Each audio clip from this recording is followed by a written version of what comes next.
Go. All right. This is Harry B with 313 Believe, and we're a company, a business, a podcast that specializes in promoting Detroit business. And today we have a great guest. He comes through a mutual friend, my friend Garo. And he's going to correct me a little bit, but he's Harry Anderson, aka Trey, and he is a personal trainer unlike any other. Trey, welcome to 313 Believe. Tell us a little bit about you and how's it going out there with all the gyms shut down and what the heck's going on? You're like a personal trainer, right? So tell me a little bit about yourself so I can. First of all, man, I just really want to say thank you for having me. Really appreciate you for interviewing me. Absolutely. And just to let you know a little bit about me, I'm from Detroit. Okay. So definitely behind the whole 313 Believe Perfect context. Yeah. I've been personal training for about 2.5 years now. Okay. Have a background in football, sports, track and field. Okay. But, I was doing personal training up at LA Fitness most recently before the coronavirus hit. Well, yeah, sure. Go ahead. I'm sorry. No, I was just going to say, and it must have crazy rocked your business at first, huh? I'm sorry, I couldn't even hear you that well. It probably really rocked your business, I imagine, with the shutdown of the gym. And Temporarily. All that. Temporarily it did. It kind of hit it hard the first few weeks because nobody really knew what was going on. Right. We all thought we were going to be back by April. So nobody was really pressed to jump in and do personal training for that first month. Right. But as time went on and this stay-at-home order extended, I got a lot more clients, got a lot more business online. That was another blessing in disguise. Corona kind of forced me to move into a different platform, which also opened up another avenue for me to, expand my business. Right. So it's kind of like, not to make a joke, but it is a joke, like impersonal training, right? Impersonal training. Right. Socially distant training. Yeah, social distancing, personal training. And you know what? People actually took really well to that. They wanted to get a good workout in without running the risk of being too close to anybody else. So it took off a lot faster than what I thought. I mean, everyone, including myself, has this like quarantine 15 where they gained at least 15 pounds. These damn bats made us all fat. And now the riots are going to make us all fat probably because we're all stressed out. We're all going to be like eating like bad food, sitting there watching television, eating up carbs and sugar and potato chips. We're wondering what the hell is going to catch on fire next. I mean, I don't know. Do you think this is a good time to we need to get into shape, huh? We need to get our heads right. Mm-hmm. And our bodies right so that we can act right and be right. I mean, 100%, man, 100%. A lot of what's going on is, just a result of chaos. Yeah. And people no longer having structure in their life. Right. So I find that when people, jump into a fitness routine, mm-hmm. that structure helps ground them to something. So that way they don't have to just be out here acting really crazy. You know what I'm saying?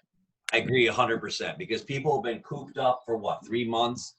A lot of these kids, they have no job. Maybe they have unemployment, whatever. They haven't been able to go to their concerts. They haven't been able to go anything or have fun.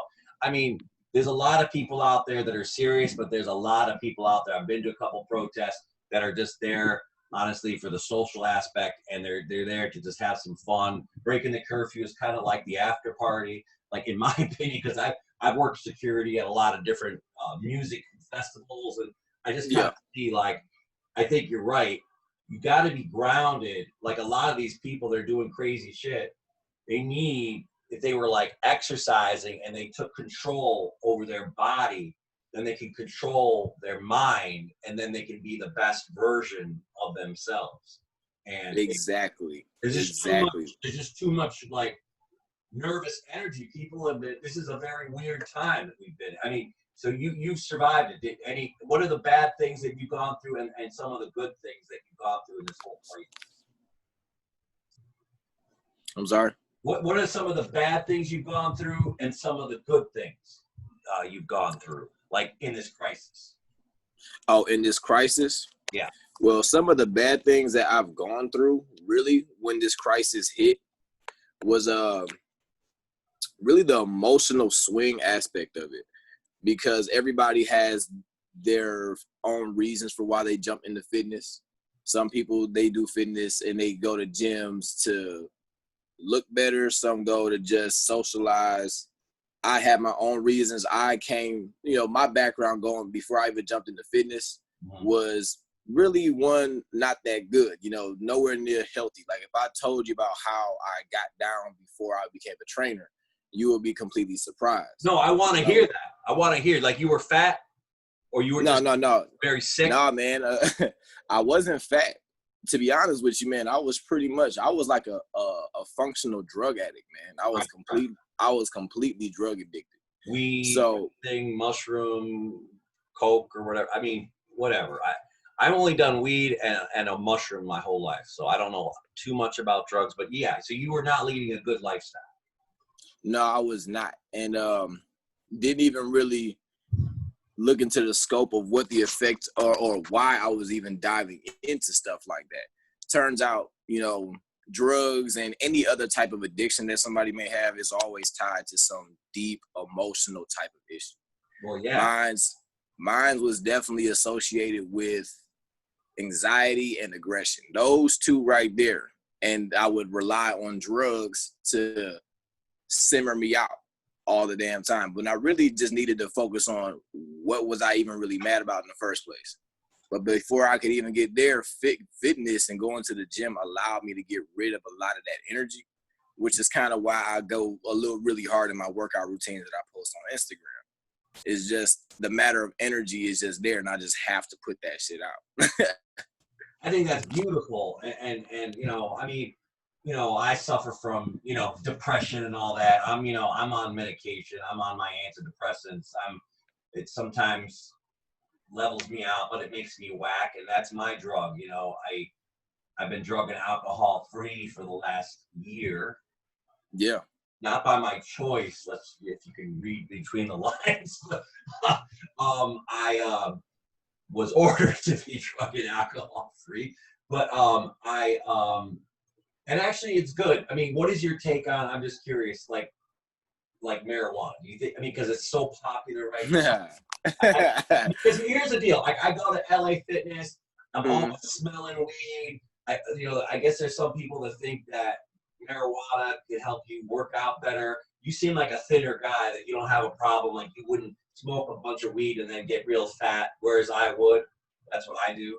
So I have, what is your take? Do you think marijuana is still something good? Do you consider that to be a bad drug or something? Like what I'm saying is, do you think it's something that can be helpful for your body and your mind, or do you think it's something that's kind of like, oh, it's an excuse, not even to look cool, like because right now marijuana is seen as cool, like whatever. Yeah. But at the same time, like from a physical fitness point of view, because I know it's not good for me.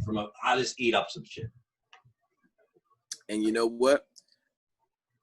I really wish I could say it's a solid answer for this one. Maybe it's different. But the best thing I can tell you is it's not for everybody.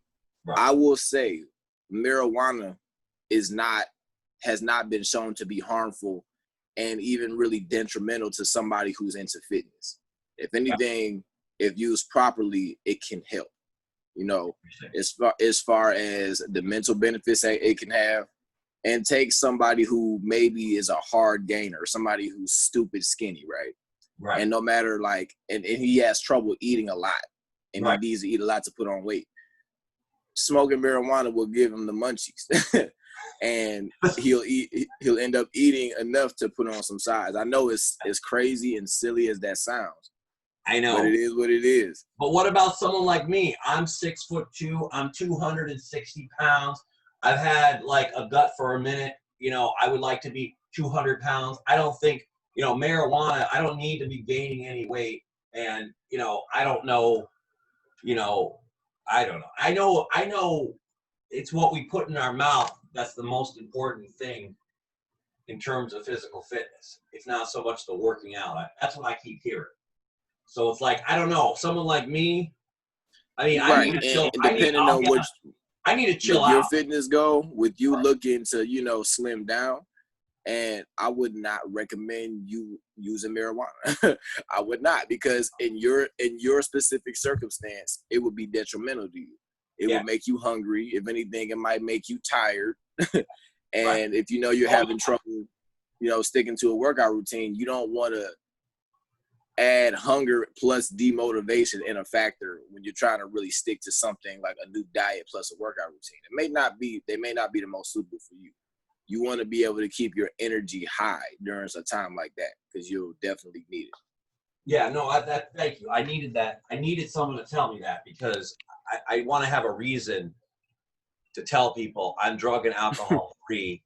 And partly one of the reasons is because I don't want to be fat again, but then again, I am fat right now. I mean, if I were to show you my belly, should I show you my belly? Go ahead. All right, it's not. Look at this. Yeah, we got some work to do, big fella. We got some work to do. Come on, can I blame some of that on the bats? You said what, man?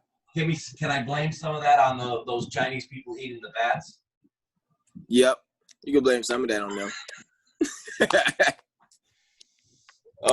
So right now, I was thinking before we did the interview, you know, these riots and all. Can we talk about racism, like tricky subjects and stuff, or no? Let's talk about whatever, man. No, because this is what I was thinking. Because, like, you know, like racism to me is very similar to like how like someone like human beings are lazy, right? So it's like somebody that's always eating food when they're not hungry is like a slave to their own way of thinking. Like human beings probably don't want to be racist. It's just they're lazy and they're just kind of like, you know, that's just their like MO. And then like I'm thinking to myself, just like you have to retrain your brain, I think, you know, just like to be able to be a better, like to eat better, to treat yourself better. Because, you know, a lot of people, honestly, you know, besides racism to other people, I think we're racist to ourselves. I think we put ourselves down. I think we are slaves to our own bullshit. And a lot of us ourselves are our own worst enemy. And like a lot of us end up killing ourselves mentally or physically. And I want to figure out like how we can like change the way we think so we can be good to ourselves and good to others, because I think it's a thinking problem. And I just like having bad habits. It's just about breaking bad habits. What do you say about that? What do you have to say to that? Now when you were talking about people who were being racist that may not necessarily want to be racist, but they end up doing racist things. Yes. Yeah, I see where you're coming from on that aspect because of the whole aspect of stereotypes. Right. You know, the type of society we live in, man, we got so much stimulus going on around us that it's only natural for us to like go the simplest route when it comes to either thinking or judging something. Correct. So for somebody who has not really been associated with the culture of Black people, or who has been around the area where there may be some racist people, they subconsciously absorb that because it's easier. And because they're lazy. It's just the mind is lazy. Right. And you know, despite the fact that even being lazy, there's the whole awareness aspect of it. You know, a lot of people aren't even aware of their own habits because they never even had a reason to pay attention to it. That's what I think these riots are for now, because the protesting before, as far as when it was peaceful, it wasn't really gaining attention, and it was actually getting the same result as the riots were, which as far as like oppression by the police and getting shot and attacked and things like that. Now, it does start at the self. You know what I'm saying? As far as a perspective change on everybody individually, and it'll start to spread as a group. It's just that's something that's going to take time. I'll tell you that. It will take some real serious time. It's going to probably take a lot more events to happen that will really cause real change. Because right now, we're still in the riot stage. There really hasn't been anything else done past the riots. You know what I'm saying? Two things I was gonna say. Like I took a Tony Robbins seminar a while back, Mm-hmm. and he said one of the things he said in the seminar is everybody wants to change their mind and be a better person. But in order to change your mind, you first have to change your physiology, your body. You got to change because the way to change your mind is to change your body. And I think someone like you, Harry, aka Trey, can be making a huge difference in Detroit to change people's bodies so that they start to change their mind and think in more healthy ways.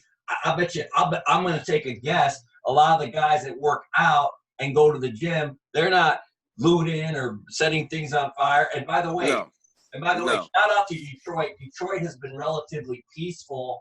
I think we're the best city in terms of the protests because we haven't really had much destruction. I think people are just too tired for that shit. And I'm proud of Detroit. And the other thing I was going to say, can you hear me okay? Yeah. I was going to say one way I believe to get rid of like racism or like racist thoughts, it would be really cool is if people could switch roles like every year. So next year you're a white guy. Next year I'm a black guy. The next year you're Chinese. The next year you're a woman. The next year you're Japanese. So if we kept switching roles like a Sims game, then we'd like understand each other better. Because then, it's, you know what I mean? Like if we can put ourselves in I kind of understand the reasoning behind it. You know what I'm saying? Because it's like building empathy. You know what I'm saying? Being able to put yourself in that person's shoes. Yeah. But but if you take a racist and tell them that they're a black guy, they're not going to really act like a black guy. It starts with starts with really, really caring and having and you want to be better. And you're right, fitness is a great avenue for that. It's a great avenue for that because with fitness, it forces you to not only have healthier habits, but think better thoughts. And then when you think better thoughts, your body starts to change and you start to put out better energy. And when you realize that you understand how energy works, you understand that you receive what you put out. You put out racism and hatred, that's what you get back. Yeah. And I don't think nobody wants that, but that's what they're putting out. And they need to understand how important thinking positively is, not only for them, but their health as well. Yeah, I think you made a very good point. It's about what's just lacking with people, and all people really, is empathy. We just have to have more empathy and put ourselves in other people's shoes and to do unto others as you would have them do unto you. I mean, I know very well if I was, I'm Armenian, so I'm kind of like not really exactly white, but my mom would say I am, but whatever. Like if I was a black person, I know that I would have racism. I'd probably encounter it every single day. Like people, I'd always have to prove things to people. I would always have to explain things more, and that's a burden that's heavy and can get aggravated. Hold on, man. I'm sorry. You're a little quiet again. Oh, okay. I'm sorry. But anyway, what I was going to say is this. The most important thing, what is the name of your fitness company again, and how can people find you? Okay, so the name of my fitness company is H3O Fitness, but you can find my name on there because I'm going by. It's funny that you say that because I'm in the process of actually changing the name of my LLC right now. Okay, but you can find me on Instagram at body by Trey _ and so you can find me on body by Trey _ Yep, TREY, body by Trey _ on Instagram, and then on Facebook you can find me by my biological name, Harry Anderson, on Facebook. I love Harry. Harry's the way. I mean, don't be ashamed of the name Harry. I mean, my last name is Berberian, so it's like my name is kind of weird. So I go by all kinds of names. You'll figure it out. Man. I understand, you know, I mean, I get it. But the thing is that's so cool. And it's H3O, like H3O. H3 and then a zero. So like instead of H2O, H3O. Yeah. I got some things planned for that. Most definitely. Yeah. Where did you come up with the H3O? What is that all about? Really, it happened when I was talking with one of my friends while we were working out, and you know, he was trying to think of. We were both trying to think of a name that could work, and it has a play or it includes my name within the business name, but without saying my name. And H3, me being a third, and then the O was that's for what I plan to release later down the business line, which is what I really want that to be about. But it was just a play on my name, if anything else. Well, I mean, honestly, I'm a marketing guy. I'm a sales guy. I like H3O Fitness. That's my preference. Like everything H3O Fitness. Like I think that's pretty good, right? So it's H3O Fitness at Gmail. Is that your Gmail? Yep. Hey, if you want to contact me by email for like inquiries for training or anything, H3O, as you know, as the zero training at gmail.com. So H30training@gmail.com. And Trey, aka Harry Anderson, I think you can do an amazing thing. I think it's extremely important that even if the media said, like, hey, everybody, I know we're all acting out, but we need to get some exercise and get our minds right so we can make the best decisions, because 100%. We don't want to be eating crappy food, doing drugs that mess us up. You know, it's self-sabotage, man. It's not doing all the change we want to do. Yeah, because I just think we just need to be more empathetic and just change. And I think that starts from, hey, you know, working on our body. So people, please check out Trey, Harry Anderson, H30 Training, H30 Training at Gmail, correct? Is that right? Yeah, you got it. All right, man. And I'm going to check out your training. I'm going to do your training, and I'm going to hopefully get rid of my gut. It's just too big. I don't even want to show it again. But I like to show it because I'm so disgusted with myself but then again, I mean, I ate a pint of pistachio ice cream that I got at the gas station yesterday because I'm depressed and stuff. But that's no excuse. But, you know. No excuses. None whatsoever. So thank you so much for coming on 313 Believe. You can check us out, 313believe.com. You'll be on YouTube. You'll be on SoundCloud. And we'll hopefully spread the word, man. And God bless. Let's all stay sane, and let's do it start with our bodies with Trey. H30 Training at gmail.com. And we're going to expect big things from you. And thank you so much, and God bless you, brother. Thank you for having me, man. All right, brother. All right, bye.